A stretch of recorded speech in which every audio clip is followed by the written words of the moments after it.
जिच्या हातून स्वराज्याचं देखणं स्वप्न साकार झालं, ज्या मातेने शिवाजीसारख्या पुत्रास जन्म देऊन हिंदवी स्वराज्य निर्माण केले, अशा थोर जिजाऊ मातेचा जन्म 12 जानेवारी 1598 रोजी बुलढाणा जिल्ह्यातील सिंदखेड राजा येथे झाला.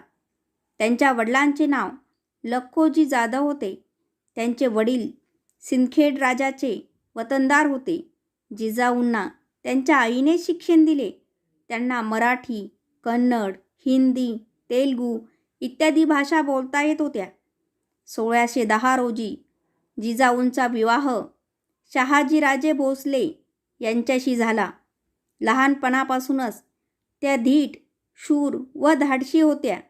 त्या काळात आपल्या महाराष्ट्रावर आदिलशहा व औरंगजेब राज्य करीत होते. या दोन्हीही राजांच्या जुलमामुळे महाराष्ट्रातील प्रजा दुःखी झाली होती. अशावेळी या महाराष्ट्रात रयतेचे राज्य निर्माण करण्यासाठी छोट्याशा शुभाला जिजाऊंनी घडवले.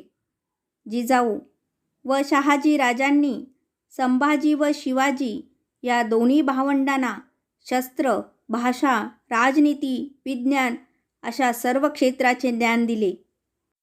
अशा या थोर मातेचा मृत्यू 17 जून 1674 रोजी किल्ले रायगडच्या पायथ्याशी असलेल्या पाचाडच्या वाड्यात झाला.